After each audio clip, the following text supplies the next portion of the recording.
Bonsoir à tous, ravi de vous retrouver sur France 24, l'heure de votre journal de l'Afrique. Et à la une, ces dizaines de ressortissants subsahariens dispersés à coups de gaz lacrymogène à Tunis. Ils occupaient les abords du Haut Commissariat pour les réfugiés depuis 2 mois. Ils sont une trentaine à avoir été interpellés. Le reportage de nos équipes à suivre. 1 millier de soldats déployés dans la région de Baokou, dans le nord-est du Ghana. Des renforts après une attaque meurtrière près de la frontière avec le Burkina Faso. C'était la semaine dernière. Un officier de l'immigration avait été tué. Et puis nous partirons pour la Guinée-Bissau. Le pays exporte 200 000 tonnes de noix de cajou chaque année. La campagne de commercialisation débute difficilement. Vous le verrez, les acheteurs ne respectent pas le prix fixé par les autorités. Depuis le discours complotiste du président Sayed, les candidats à l'exil présents sur le territoire tunisien veulent quitter le pays à tout prix. Chassés de plusieurs villes, ils sont nombreux à avoir trouvé refuge un temps aux abords du siège du Haut Commissariat aux réfugiés. Le HCR a suspendu l'examen de leurs demandes et les forces de l'ordre les ont délogés par la force. Certains ont témoigné auprès de nos équipes. C'est un reportage de Lilia Blaise et Hamdit Lili pour France 24.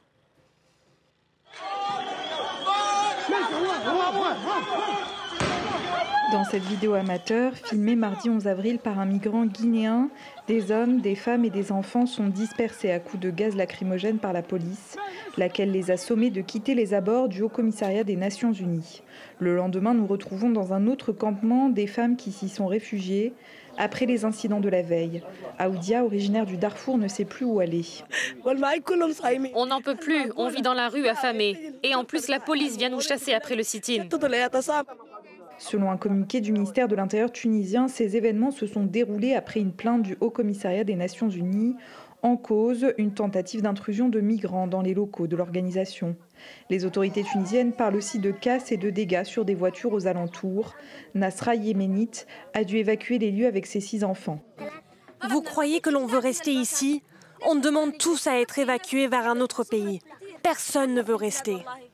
Dans ce campement devant l'Organisation internationale pour les migrations, la plupart des migrants attendent une assistance depuis des mois.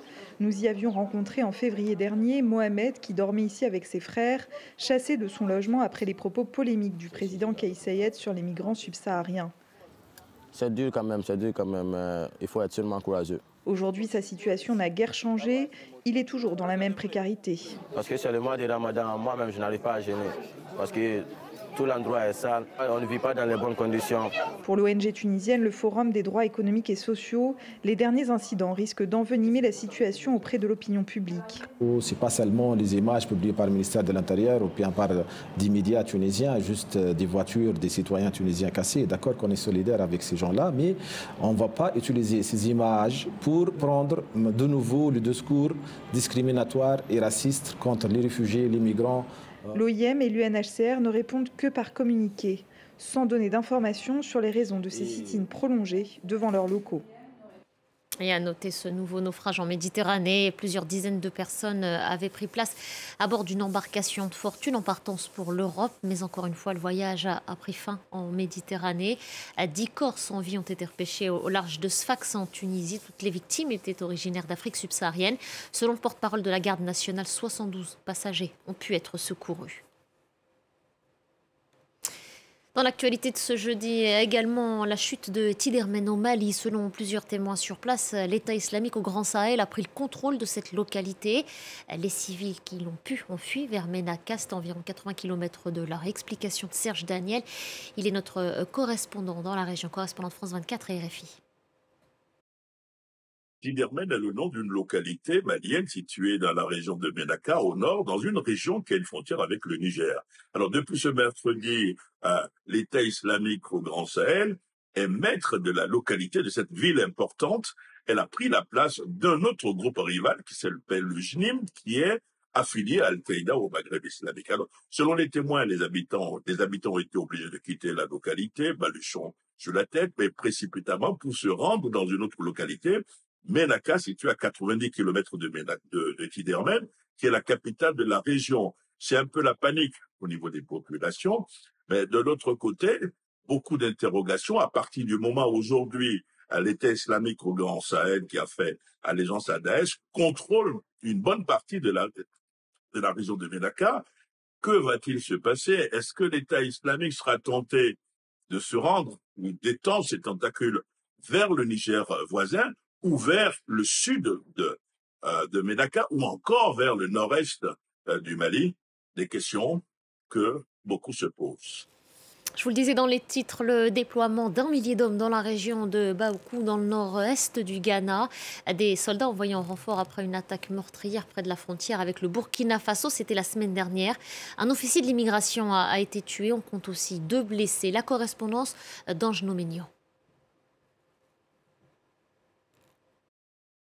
La semaine dernière, le nord-est du Ghana a été le théâtre d'une attaque meurtrière qui a fait un mort et 2 blessés. L'attaque non revendiquée a ciblé des officiers d'immigration présents à Baokou, ville frontalière avec le Burkina Faso. Pour le moment, les sources officielles indiquent ne pas connaître l'origine de l'attaque dans cette région, souvent fragilisée par des conflits de chefferie. En réponse, et pour sécuriser la zone, le gouvernement ghanéen a annoncé hier l'envoi de 1000 soldats et dit prêter une attention toute particulière à l'évolution de la situation. Jusqu'à présent, et contrairement à ses voisins, le Ghana faisait figure d'exception en termes sécuritaires. Le pays encourage notamment l'initiative d'Accra visant à renforcer la coopération en matière de sécurité et le partage de renseignements entre les pays du Golfe de Guinée et ceux du Sahel. Faire de l'école un sanctuaire, un lieu protégé, cette nécessité, la République démocratique du Congo n'y est pas encore parvenue. Depuis janvier 2022, plus de 2000 écoles ont dû fermer selon l'UNICEF en raison du conflit armé dans l'est du pays. Olivia Bizot nous en dit plus. Thomas aimerait être en train d'étudier. Mais à la place, il fait des petits boulots dans un camp de personnes déplacées, après qu'une nouvelle vague de violence rebelle a bouleversé sa vie. Quand je suis dans le camp et que je vois des étudiants de Goma en dernière année comme moi, ça me fait mal au cœur, parce que je ne peux pas continuer mes études à cause de la guerre. Quand je les vois passer, que d'autres font leur stage, c'est vraiment difficile pour moi. Je me demande quand je vais pouvoir finir mes études. Les années passent. Thomas a fui la ville de Kibumba, située à 20 km de Goma, avec sa famille en octobre dernier, après une offensive du groupe rebelle M23. C'est la 3e fois en 15 ans qu'il a dû fuir. Mes études ont été perturbées par la guerre. Nous nous sommes réfugiés à Kanyaruchinya. Nous y avons passé une année entière. Et en 2012, nous avons de nouveau fui là-bas pendant presque une année. L'est de la RDC est en proie à une flambée de violence depuis que la milice du M23 a repris les armes fin 2021. Mercredi, les combattants du M23 ont été attaqués par des hommes armés. Le conflit dans l'est du pays a contraint 800 000 personnes à prendre le chemin de l'exil, selon l'ONU. Ce droit de réponse voulu par le Parti démocratique sénégalais. La formation rejette les propos tenus sur nos antennes le 28 mars dernier par Aminata Touré. Selon l'ancienne première ministre, le PDS négocie avec le pouvoir afin d'amnistier le fils de l'ancien président Wade, Karim Wade. Il avait été condamné en 2015 pour enrichissement illicite. Je propose donc d'écouter la réaction de Nafi Diallo. Elle est députée à l'Assemblée nationale et chargée de communication au sein du PDS.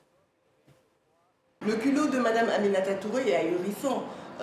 Madame Aminata Touré a mené la chasse à l'homme, la chasse à l'opposition, aux opposants pendant 11 ans sur 12. Elle a été le numéro 2 du régime de Macky Sall et l'artisan de toutes les traques et persécutions contre l'opposition et les balafres à l'état de droit et à la démocratie. Donc Madame Aminata Touré ne peut donner à personne des leçons d'opposition.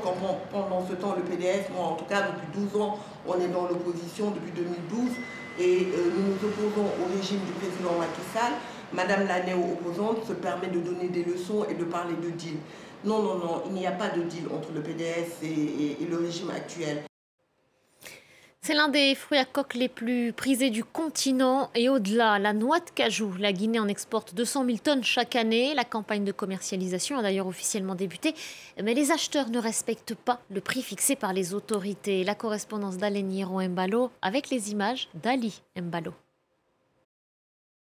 375 francs CFA, 50 centimes d'euros. C'est le prix du kilogramme de noix de cajou fixé par le gouvernement pour cette campagne. Un prix que les producteurs de cajou ne parviennent pas à toucher sur le marché. Le prix du kilogramme plafonne à 250, soit 40 centimes d'euros. Une différence importante pour ces paysans qui sont désemparés. Écoutez les réactions recueillies à la sortie de Bissau, la capitale. Je ne vais pas brader mes noix, même si moi et ma famille devons mourir de faim. Le gouvernement a fixé un prix, mais les commerçants veulent nous en imposer un autre pour gagner plus d'argent sur notre dos. Je ne peux pas accepter cela. Les commerçants de leur côté invoquent les taxes et les charges trop élevées. Nous sommes au courant que le gouvernement a fixé le prix du kilo à 375 francs CFA. Mais moi, je dépends d'un patron qui m'a donné des indications claires concernant les prix en fonction des charges et des taxes qui pèsent sur nous. En raison de ce désaccord sur le prix, la campagne de commercialisation tourne au ralenti, ce qui pourrait avoir des conséquences graves sur l'économie bissau-guinéenne. Plus de la moitié de la population dépend de cette activité et la noix de cajou rapporte chaque année 2/3 des recettes de l'État. Et puis avant de refermer ce journal, un peu de légèreté. Nous partageons avec vous ces images qui nous viennent du Cameroun. Le festival international de balafon se tient en ce moment même à Yaoundé. L'occasion de mettre en valeur et en lumière cet instrument de musique traditionnel qui rythme la vie des populations dans les villages du pays. Je vous laisse en profiter et on se quitte sur ces images. Merci de votre attention.